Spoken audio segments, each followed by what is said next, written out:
Hello guys, कैसे हैं आप लोग।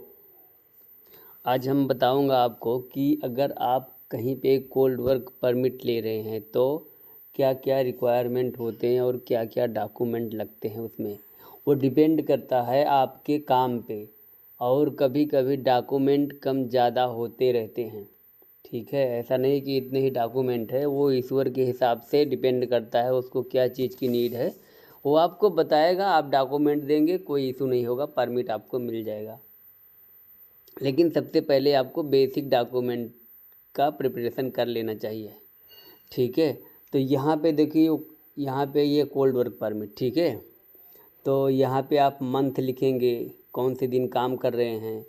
उसके बाद जो है ईयर कौन सा है, यहाँ पे ड्यूरेशन लिखा जाएगा, कितने से कितने बजे तक आप काम करेंगे। यहाँ उस एरिया का नाम लिखेंगे, आइडेंटिफाई फैसिलिटी एरिया। देखो, परमिट क्लियर नहीं है, ब्लर हो रहा है, इसका मेंशन नहीं करना, मैं हर चीज़ बता रहा हूँ आपको। ठीक है, जब आप सच में ओरिजिनल परमिट मिलेगा तो आपको वो अच्छी तरह से दिखेगा। तो आइडेंटिफाई फैसिलिटी प्लांट एरिया में यहाँ पे लिखोगे जिस एरिया में आप काम कर रहे हो, और एग्जैक्ट लोकेशन क्या होता है उस एरिया में। एरिया तो बहुत बड़ा होता है, जैसे कोई सिटी है तो उसके अंदर में स्पेसिफिक लोकेशन पे कहाँ काम कर रहे हो यहाँ पे लिखना पड़ेगा।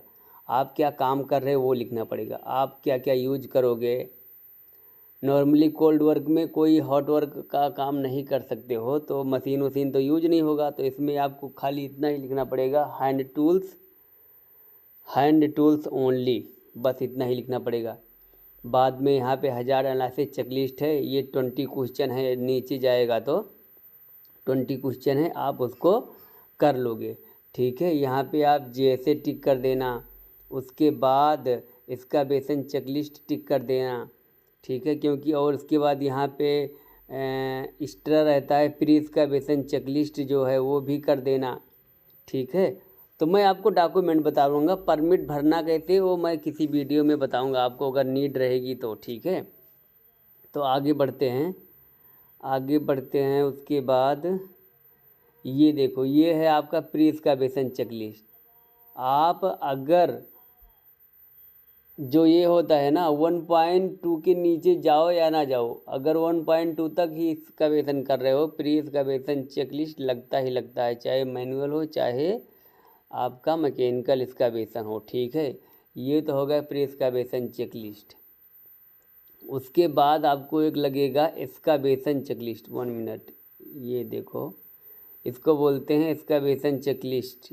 यहाँ थोड़ा कट गया है, ऊपर चला गया, यहाँ लिखा एक्सकवेशन चेकलिस्ट। ठीक है, यहाँ पे लिखना पड़ेगा कितना डीप है, ये प्रोजेक्ट का नाम लिख देना, यहाँ पे लोकेशन लिख देना, कहाँ किस एरिया में काम कर रहे हो। उसके बाद यहाँ पे कितनी चौड़ाई है, यहाँ पे गहराई लिख देना। उसके बाद ये अगर फिल नहीं करना आता है तो मैं आपको ये भी फिल करने के लिए बताऊंगा। फ़िलहाल अभी तो खाली डॉक्यूमेंट के बारे में बात कर रहे हैं। ये सब डॉक्यूमेंट आपको ज़रूर मांगना है पहले, ऐसा नहीं कि आप परमिट लेने चले जाओ आपके पास डॉक्यूमेंट ना हो। ठीक है, उसके बाद आगे आपको क्या मिलेगा, पीपीई।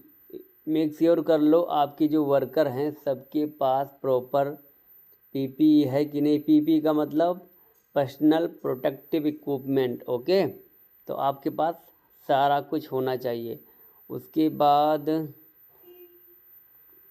अगर आपने एक्सकवेशन कर दिया है तो मेक श्योर करो, काम करने से पहले ही आपको एक्सकवेशन करने से पहले ही आपको बैरिकेड कर देना चाहिए। ठीक है, ताकि वो खाली वर्कर ही वहाँ पे काम कर सके, दूसरा आदमी ना आ सके। ठीक है, उसके बाद अगर नीड है तो हार्ड बैरिकेड भी कर सकते हो, इसको हार्ड बैरिकेड बोलते हैं। हार्ड बैरिकेड आप इसका फोल्डिंग से भी कर सकते हो। कलर कोड, आप जो इक्विपमेंट यूज कर रहे हो, चाहे सावल गैंती कुछ भी है, उस पर कलर कोड होना चाहिए। तो आप मान लो अगर मंथ चल रहा है, जनवरी मई सितंबर के लिए ग्रीन लगता है, फरवरी जून अक्टूबर के लिए रेड लगता है, मार्च जुलाई नवंबर के लिए ब्लू लगता है, अप्रैल अगस्त दिसंबर के लिए येलो लगता है। ठीक है, इस तरह से आप कलर कोड भी जान सकते हैं कि मुझे कौन सा कलर कोड किस मंथ पे लगाना है। उसके बाद अगर आप समर सीजन में काम कर रहे हो, मान लो बहुत गर्मी है, नॉर्मली जून, जुलाई, अगस्त, 15 अगस्त तक ये हीट वेव होता है। इस टाइम पे आपको ये जो हीट इंडेक्स होता है, यहाँ ऊपर लिखा है हीट इंडेक्स, यहाँ एयर टेम्परेचर लिखा रहता है। ये अगर आपको पढ़ना नहीं आता है कैसे पढ़ना है तो वो भी बताऊंगा, कमेंट करना। जो चीज़ के लिए चाहिए उस पर स्पेसिफिक बनाना रहेगा, उस पर बताना कि ये वाला बताओ मुझे। उसके बाद ये रहेगा, ये यहाँ पे रहेगा आदमी का नाम लिखा जाता है, किस टाइम इंटर किए हो, कितना ह्यूमिडिटी है, कितना टेम्परेचर है, इसे लिखा जाता है। ये सब मैं भरने के लिए बताऊंगा आपको, ज़रूरत रहेगी तो। अगर आप जानते हो तब तो अच्छी बात है। उसके बाद वही है, ये तीनों डॉक्यूमेंट आपके साथ होने चाहिए। ये heat stress daily monitoring log sheet है। मान लो हमने इस डेट को इतना बजे एंट्री किया, लोकेशन डालेंगे, ह्यूमिडिटी, टेम्परेचर। अगर इस तरह का ह्यूमिडिटी रहेगा तो 1 कप पानी पीना चाहिए एवरी 20 मिनट में। ओके, उसके बाद आगे कुछ नहीं है, इतना ही है। लेकिन देखो, इतना ही डॉक्यूमेंट नहीं है, कभी कभी हाई रिस्क फॉर्म भी मांगता है, ठीक है, इस या और कुछ भी मांगता है। तो मैं स्टेप बाय स्टेप बताऊंगा। पहले मैंने कोल्ड वर्क का बताया, फिर हॉट वर्क, फिर कन्फाइंड स्पेस, और मैं एक्टिविटी के भी बारे में बताऊंगा। मान लो आपके पास ये एक्टिविटी है तो क्या क्या डॉक्यूमेंट, क्या क्या इक्विपमेंट लगेगा, ठीक है।